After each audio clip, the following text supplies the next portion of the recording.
she's so good. She's so good. Luna. Nope. She's gonna be like Simon and show us her butt. That pretty girl.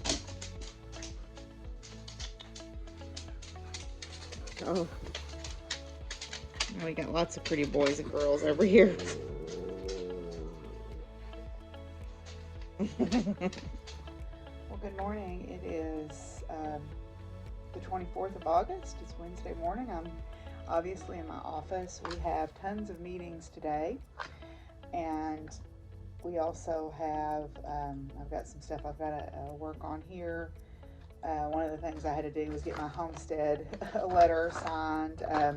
You get a homestead credit if you actually live on the property that you are paying taxes on, and they reevaluate it every so many years, and I had kind of forgotten to send it back, so they sent me a reminder, so I'm getting that ready to go in the mail here. So luckily the cow did not get out that I saw last night. I was up every 2 hours driving down the road to check, so I'm a little sleep deprived today. One thing that I was thinking about when we were talking about, I talk a lot about boundaries and stuff. One of my friends is my friend that is the director of the Center for Teaching Excellence, or Excellence in Teaching and Academic Leadership. And they provide solutions for student success. And they work with the university, with the provost office, about what they think the best way to present materials are. And so our online courses have lots of tabs available that you can easily delete that are there to help with student success.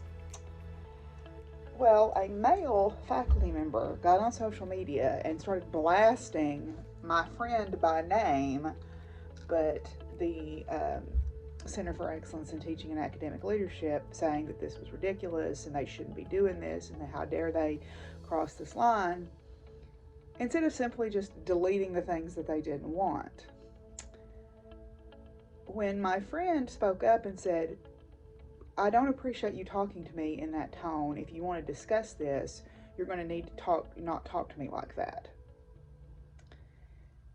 Now, if it had been another man that had said, hey, don't talk to me like that, I believe the response would have been very different. But instead, she got called passive aggressive and told that she shouldn't be acting that way and so forth by this same person. And to her credit, she just very calmly kept saying, I'm not going to respond as long as you keep talking to me like that. But here's the thing in our society.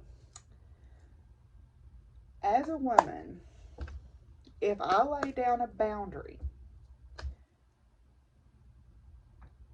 I'm called names.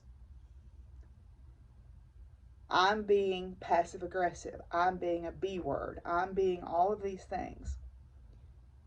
And it's not just by men that do it. And not every man behaves this way, but the vast majority of them do. Even the woke among us, even the progressive among us, I have seen act this way. I feel like I have to be shrill to be able to be listened to in a lot of cases. Or I have sat in meetings where I have come up with an idea that I have tried to get promoted, and then at some point later, month later, a male colleague will bring it up, and suddenly it's the finest thing that ever was. And this is still something that we combat as women in all areas. You would think in academia we'd be beyond this because we're supposed to be, more with it, but it still happens. But it just really bothered me because what it was saying is because she was laying down a boundary and saying, you're not going to talk to me like this, especially not in public, then she was the bad person, tried to be made out to be the bad person. And it bothers me because female students see that stuff, and they see that, this is how they'll be treated. It's very frustrating to me, and I don't know how we change it other than we educate our male, our masculine presenting people to say, this is not being, laying down a boundary is not being mean. It's being safe. If someone's saying, this is where I feel safe, and you're crossing into that threshold, and I don't like that. Goodness, we've got lots of long way to go, don't we? But anyway, so I am working on getting this stuff together. I've got to send in my syllabus. I'm going to work a little bit on my book project. I've got meetings at 1 and at 3. Ugh, I hate afternoon meetings. I'm never in a good headspace for them. I like morning stuff. I'm a morning person. Anyway, I will check in with y'all guys after a while. Well, I had to put my sweater on that my friend Krista gave me because it is cold enough to hang meat in my office right now. So yeah, I am working on, I got my syllabi copied and got them sent in to the department office because they have us submit copies of our syllabus every semester, so they have them on file. Got them copied and ready for my classes.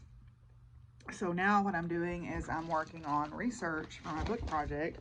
Good old Ahrens et al. Here, Ahrens and Henson, Meteorology Today, which is the book that I use when I teach the meteorology class. And I'm starting out with the big scale stuff, because all weather happens because we have an atmosphere and because we have the sun. You need heat and you need a way to store that heat. And so the thermal energy comes from the sun.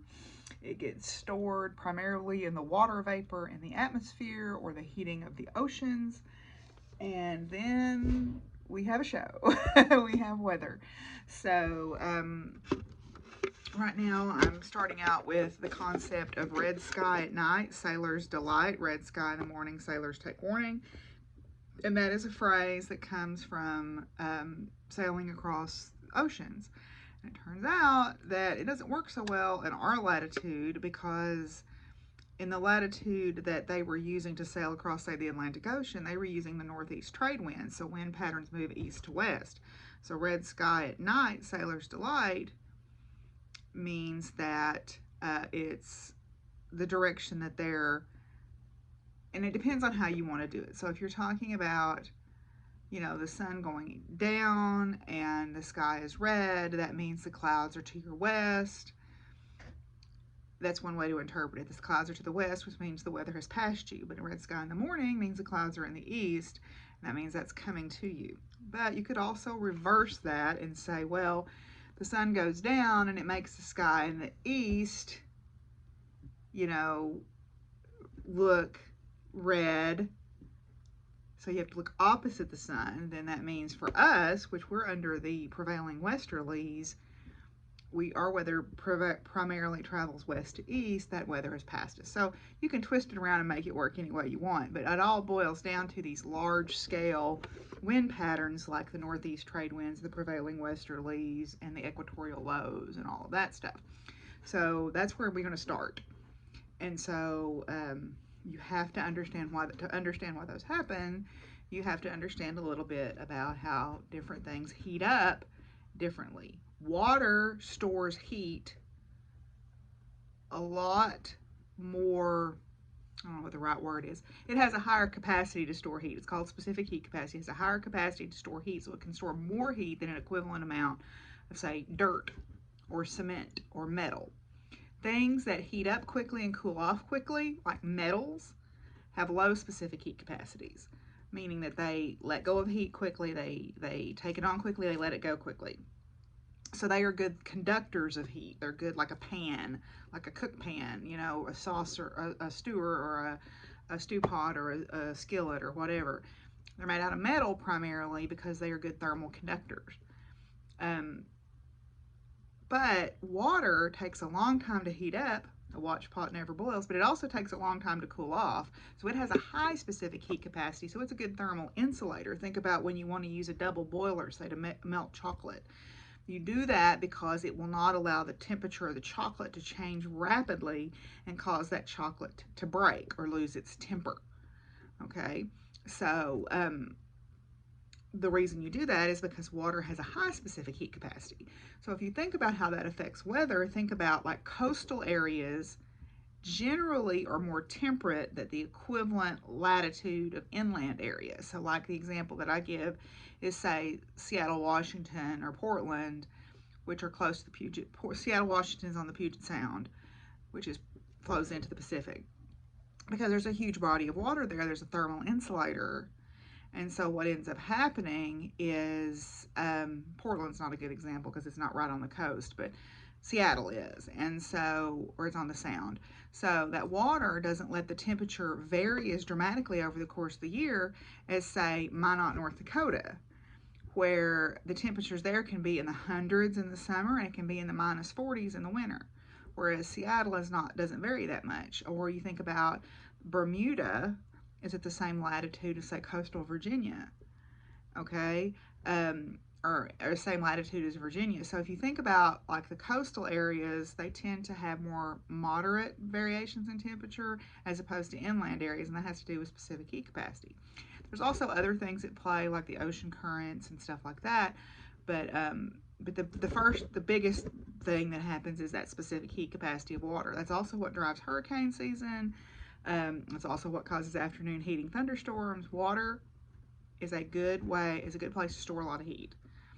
So, and it doesn't let it go easily. So what that means is, if you think about the surface of the earth, it heats unevenly. The oceans heat differently than the land surfaces.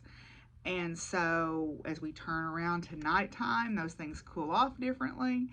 And then wind starts blowing to try to equalize the pressures over those, because the differences in temperatures cause differences in pressures, and that's what makes the wind blow. So there you go. Why does the wind blow? Unequal heating of the Earth's surface. Plus you have, the tilt of the Earth. The equator gets more direct sunlight on the average throughout the year than the polar regions. And, as you go up in latitude, you get variations in the heating. So all of these things contribute to these global wind patterns. So we get to talk about all that. Yay. Check it out. They're having a rally for body liberation on August 27th, which is Saturday, at one of the local parks here in Conway. Body liberation for all. Wear green. So it's like the autonomy cowl. Isn't that cool? These signs are up around the building, so I think that's pretty awesome. It's children. There's a children's area provided. It's accessible and queer friendly. And it even says we are on occupied Caddo, Osage, and Quapaw land, which is what the city of Conway is on. So this is pretty cool.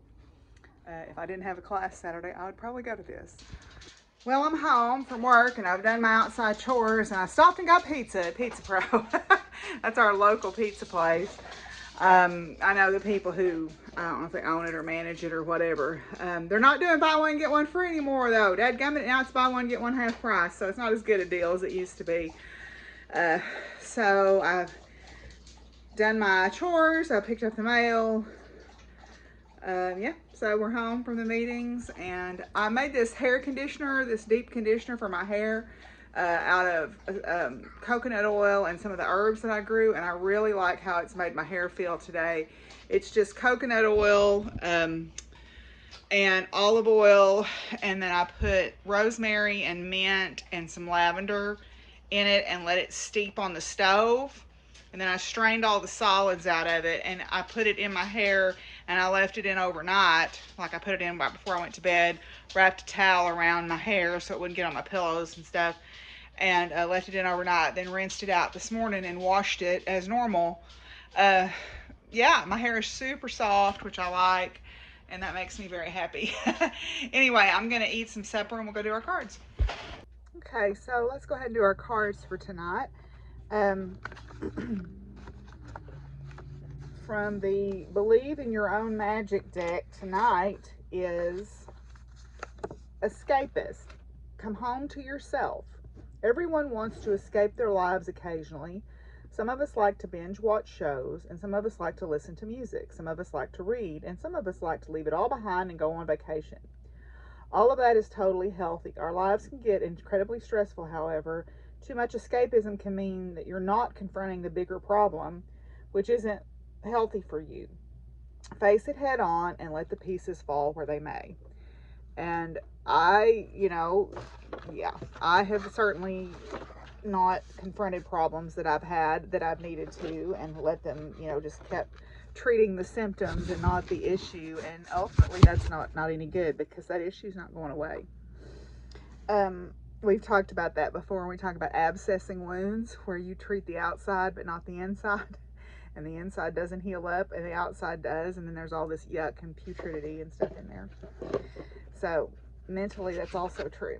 Okay, so then today's Power of Flowers one is rose. The rose family includes many species of 5-petaled flowers in the shape of pentagrams or of 5-pointed stars, which offer humanity a beautiful symbol of cosmic love accessible through the human heart. The plant is deeply rooted and very tenacious, and is able to surmount great obstacles such as extreme weather conditions. Rose essence is one of the purest vibrations in existence. Whatever color of the species, it always invokes the most profound manifestations of love, accomplishing this through a gentle stimulation of the heart chakra located in the center of the human body. The archetype is the Queen of Heaven, Mother of the World. At the mystical core of Christianity, the Virgin Mary is revealed as a goddess, she who embodies the immaculate mystery of birth and the source of all that is sacred. Mary, the moon, gives birth to the light of the world in the form of the cosmic child. Sadly, our culture has lost its connection to this deeper mythology of the Queen of Heaven. Healing method is the Austrian mystic Rudolf Steiner offers unique perspective on the birth of Christ, suggesting that Mary, in fact, gave birth to twin souls. One, the yellow rose, dedicated the path of truth, and the other, the pink rose, dedicated the path of heart. In this way, according to Steiner, Mary offered the world the forces of both universal truth and universal love. In choosing this card, you're greeted by a rose goddess, gently announcing your readiness to accept the twin gifts of cosmic love and wisdom embodied by the mystic rose. Holy Rose, Queen of Love, your beauty is divine, sacred in your tenderness, jewel of nature, sweet and kind. I have never heard that particular mythology. It's interesting. I don't know much about it. I would have to read up on it a little bit more, but I like the idea of the twin paths of universal love and wisdom, or cosmic love and wisdom, because I think they go together. The wiser you become, the more available you are to love, and the more open you are to love, I think. So, I guess that's everything. I guess the only other exciting thing that happened is my Netflix account, which I had deactivated because they were cruddy to their transgender employees, got hacked, and someone tried to reactivate it, and I got charged on PayPal. I happened to notice it, so I called right away, and they were very, very good. They fixed it very quickly and refunded my money, so good. So anyway, and I did change my PayPal account too, my password, after all that happened too, because I thought, what if they somehow got a hold of that too? Anyway, yeah, so that's where I'm gonna end for today. I will see you guys tomorrow. Bye.